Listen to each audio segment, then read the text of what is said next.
The story of Rosamund Kwan has always shimmered with glamour, but the truth hiding behind that beauty is far stranger than anyone expected. This is the tale of the screen icon who stepped into the private world of Hong Kong's billionaire elite, entered a secret marriage with one of Asia's richest men, became entangled in rumors involving a powerful property tycoon, and then vanished from the public eye with no warning. Her final press conference, triggered by a scandal she had nothing to do with, marked the last time Hong Kong saw her speak. From that moment, silence became her armor. What she walked away from, and what she carried with her, paints a picture far more complex than a simple retreat from fame. This is the file the public was never supposed to open. Stay with Scandal Asia files, for stories power tried to erase. Rosamund Kwan entered the world already surrounded by the quiet hum of influence, and that early environment shaped everything that followed. Born in 1962 to actor Quan Shan, once part of the legendary generation that helped define Mandarin language cinema, and actress Chung Bing-sai, she grew up watching powerful men and women negotiate both fame and business behind closed doors. Those rooms taught her the rules.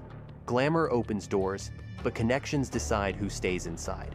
By the time she stepped into the Hong Kong entertainment scene in the early 80s, she carried a legacy that placed her automatically in conversations that went far beyond movie scripts. Her beauty made headlines, but it was her lineage that got her invited to private dinners where industrialists and cultural gatekeepers sat at the same table. Her rise was immediate. Films like the Once Upon a Time in China series, where she played the unforgettable 13th aunt, turned her into the face of a cinematic era. Audiences adored her, and directors knew she could lift a film with a single expression. The height of her fame was not just about talent, it was about timing. Hong Kong's movie industry was in its golden age, and the city itself was becoming a magnet for both Asian capital and global attention. People with money, power, and ambition mingled freely with actors, producers, and pop stars. Rosamund was not just another actress. She was someone the elite recognized on sight, someone whose presence signaled both glamour and respectability. At 19, she made a decision that shocked the industry. She married Ko Kwok Leung, son of a wealthy businessman. The marriage lasted barely 8 months. Official statements blamed incompatibility, but people close to the couple whispered about pressure from his family, who felt uncomfortable with the idea of a rising movie goddess becoming part of their lineage. Whether those whispers were true or not, the divorce marked the first major shift in Rosamund's life. She returned to the entertainment world, not just as an actress, but as a young woman who had already tasted the expectations placed on anyone who enters a powerful family. She understood something most actresses her age did not. In Hong Kong, fame bows to money, and even the most beloved screen icons can be told where they belong. Through the late 80s and early 90s, her star only grew brighter. She starred with Jet Li, Andy Lau, and other industry giants, becoming one of the highest-paid actresses in the region. But her ascent came with another consequence. She began circulating in the orbit of Hong Kong's financial titans. Directors, producers, investors, and business executives were increasingly intertwined during this era, and Rosamund quickly found herself surrounded by men accustomed to shifting markets and negotiating millions with a phone call. She was seen at fundraisers, charity galas, art events, and invitation-only dinners where property moguls and political power brokers often appeared. Every move she made was watched, analyzed, and copied by younger actresses dreaming of her status. By the mid-90s, a subtle shift was visible. Rosamund was still filming, but her attention was gradually moving toward private investments and entrepreneurial ventures. She partnered with close friends to open boutiques and lifestyle businesses, a sign that she was preparing for a future outside the spotlight. Her circle tightened. Her interactions with elite families deepened. It was during this period that Hong Kong media began linking her name, sometimes cautiously, sometimes boldly, to billionaire Liu Luancheng, one of the most influential and polarizing figures in Hong Kong's property world. The tabloids covered this association relentlessly. While both denied a romantic relationship, their names appeared together so frequently that the public began viewing them as connected regardless of what was publicly stated. What mattered more than the rumors was the reality behind them. Being associated with Liu Luansheng placed Rosamund inside one of the most powerful networks in Hong Kong. Known for supporting actresses with lavish gifts and business opportunities, he wielded influence that extended far into the entertainment industry. Connections to a figure like him changed public perception. To some, she became a symbol of a woman who had the admiration of one of the richest men in the city. To others, she became a target of jealousy and speculation. Hong Kong's media landscape thrived on stories like hers. Every dinner sighting, every photo, every rumor generated front-page headlines that blurred the line between truth and narrative. Yet through all the noise, Rosamund remained composed. She did not lash out at tabloids. She did not defend herself with long interviews. Instead, she focused on business, refined her investments, and maintained relationships with individuals who valued discretion over spectacle. By the late 90s, she was no longer just a star. She was someone whose presence suggested both elegance and proximity to wealth. Her filmography slowed as she began choosing only a handful of projects. Fame was no longer the currency she sought. Power, privacy, and stability, those began to matter more. This period formed the foundation of the life she would build later. It marked the transition from a public icon to a woman increasingly pulled towards circles where silence is expected, visibility is discouraged, and loyalty is measured not by words, but by absence. By the time she stepped into the next chapter of her life, one involving billionaires, secret marriages, and an eventual retreat from the world that made her famous, the path had already been laid. The world saw her as a movie star, but those who watched closely understood she was moving towards something much more complex, guided by relationships, alliances, and the unspoken rules of Hong Kong's wealthiest families. The early 2000s brought a dramatic shift in the balance of fame and influence in Hong Kong, and Rosamund Kwan moved through this period with a precision that suggested far more was happening behind the scenes than the public ever knew. While her acting career slowed, her presence in elite social circles only intensified. Her name began appearing alongside some of the region's most powerful financiers, and her connection to Liu Luansheng became a defining part of the stories written about her, even though both sides avoided confirming anything beyond friendship. In Hong Kong's media landscape, however, proximity to a figure like Liu was enough to ignite speculation. He was a billionaire known for shaping skyscrapers, market trends, and occasionally the careers of actresses who caught his attention. When tabloids reported that Rosamund was frequently seen entering buildings associated with his business empire, the public narrative shifted from admiration of her beauty to fascination with the power that seemed to surround her. Despite the whirlwind of headlines, Rosamund maintained a calm, almost strategic composure. She rarely addressed the rumors, and when she did, her responses were measured. This ability to remain poised while standing at the center of Hong Kong's most persistent celebrity business stories only increased her mystique. Yet the connection to Liu Luansheng came with consequences that were not immediately visible. Anyone associated with him became part of a larger conversation about money, influence, and the unspoken rules of Hong Kong's power structure. His complicated romantic history, often involving multiple public figures, meant that Rosamund's name was routinely brought into conflicts that had little to do with her. Some of the more sensational stories suggested gifts, properties, or financial arrangements, though none were proven. What mattered was the way public perception shifted. She was no longer simply an actress, but someone viewed as a figure moving through the private corridors of extreme wealth. By the early 2010 seconds, Rosamund's public appearances were more selective. She invested in high-end wellness businesses, partnered in boutique ventures, and began to focus on projects that allowed her to maintain independence from the entertainment industry. Her brand evolved into something more refined. Instead of premieres and variety shows, she appeared at quiet luxury events, charity fundraisers, and private gatherings attended by executives from property conglomerates, manufacturing powerhouses, and art investment groups. These years marked the turning point when she transformed from a celebrity trading on fame to a woman navigating a world where silence is a currency more valuable than publicity. It was during this period that one of the most significant chapters of her life unfolded completely out of view. In 2014, Rosamund married Taiwanese billionaire Pierre Chen, founder of Yageo Corporation, a global giant in electronic components and one of the largest passive component suppliers in the world. Unlike many tycoons whose names appear in business news daily, Pierre Chen kept a distance from publicity. Known for his vast art collection, which included works by Francis Bacon, Gerhard Richter, and other global masters, he inhabited a world defined by discretion. His personal life rarely made headlines, and the people around him followed the same rule. Privacy first, image second.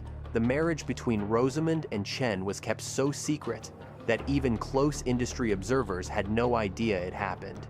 Neither side announced it, and there were no public appearances or statements. For nearly a year, Hong Kong and Taiwanese media remained unaware that one of Hong Kong's most recognizable actresses had joined the inner circle of a billionaire whose fortune placed him among the richest men in Asia. What makes the story more striking is that the secrecy extended beyond the marriage itself. In 2015, Rosamund and Chen quietly divorced, again without public acknowledgement. It was not until 2017, when a Hong Kong reporter uncovered the marital registration records, that Rosamund confirmed the marriage and divorce. Her brief response gave no details.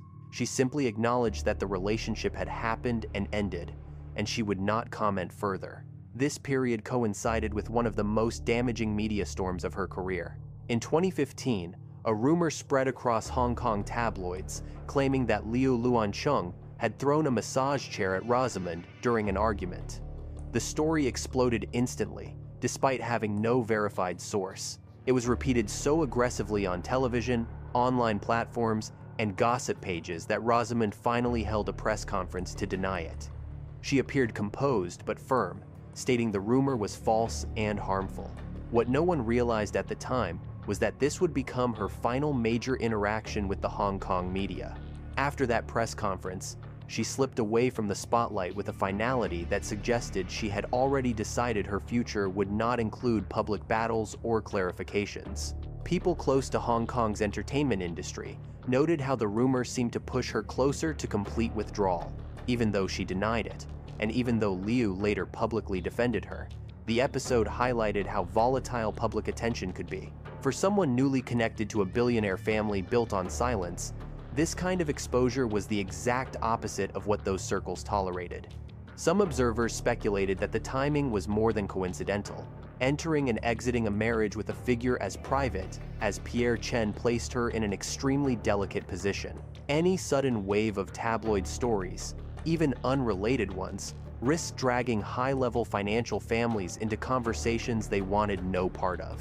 While no concrete evidence links her withdrawal to any specific pressure, those familiar with the unwritten expectations of Asia's elite families saw the pattern clearly. When someone marries into a dynasty, even briefly, the rules change.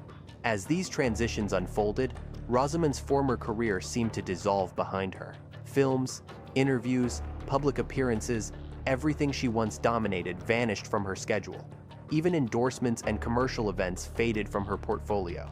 Yet, she did not disappear out of necessity. She maintained significant wealth, with investments in property, wellness, and boutiques she established with longtime business partners. Public records and Hong Kong real estate listings showed she retained ownership of valuable assets in premium districts. Her financial independence was undisputed. What she chose, instead, was a retreat from visibility. Observers also noticed that her social circle grew smaller and more carefully curated. She appeared only with close female friends, trusted business partners, and a handful of longtime industry figures. Her once public connections to businessmen were no longer visible. This was not a woman hiding. This was a woman adjusting to a world where exposure could complicate relationships not just with ex-partners, but with entire networks of families, conglomerates, and investment empires. The life she built in the 2010 seconds aligned perfectly with the pattern seen among individuals married into or associated with Asia's private power circles. Silence becomes both a shield and a requirement. By the time the decade ended, Rosamund had fully stepped into a life defined not by the applause of an audience, but by the quiet protection of privacy. Once one of Hong Kong's most photographed women, she now moved almost invisibly through a world few people ever see. Her withdrawal was not the result of scandal or defeat. It was the outcome of entering spaces where discretion carries more weight than fame, and where speaking too much can affect not just one life, but many. The power that once surrounded her did not fade. It simply demanded something different in return. After the quiet acknowledgement of her divorce from Pierre Chen, the silence around Rosamund Kwan became more than absence. It became a defining atmosphere. Her decision to remain invisible was not a retreat caused by professional decline, because there was no decline. Her marketability had not faded. Her reputation had no major scandals attached to it. Her beauty and legacy in Hong Kong cinema remained intact. What changed was the world she stepped into during and after her relationship with two of the most influential men in the region. Once a person has moved that close to the center of Asia's private wealth networks, every step becomes more calculated, and every public moment carries weight that outsiders rarely understand. Observers began noticing a pattern that repeated among women who entered families built on multi-billion-dollar empires. Constant exposure became incompatible with the culture of these circles. Confidentiality agreements were common among the ultra-wealthy. Even when nothing controversial occurred, personal details were guarded with layers of privacy. Some people in Hong Kong's entertainment industry whispered that Rosamund's retreat reflected an unspoken understanding between herself and powerful individuals she had been close to. These whispers remained unverified, and no one within her small circle ever confirmed them. Yet the consistency of the behavior made the speculation believable. In elite environments where wealth intersects with politics, corporate rivalry, and global assets, silence often becomes the safest and most respectful boundary. During the years that followed, Rosamund transformed her public identity into something almost mythic. She was not gone, but she became impossible to pin down. Photographs surfaced occasionally when she attended charity events or supported close friends, but she avoided interviews, press conferences, and entertainment gatherings. Each appearance was brief, controlled, and free from any discussion of her past. The restraint was intentional. There were no emotional revelations, no tell-all moments, no attempts to revive fame. She behaved as someone who understood that saying nothing would protect both herself and the people she once shared private rooms with. In cities like Hong Kong and Taipei, where business dynasties have survived for decades by keeping their inner workings hidden, that kind of silence is respected. The business world she brushed against was entering a turbulent era as well. The mid and late 2010 seconds brought increased scrutiny toward offshore assets, private wealth transfers, and political ties among tycoons. Between new regulations, intensifying geopolitical tensions, and growing media attention on the wealthiest families in Asia, even distant associations could become sensitive.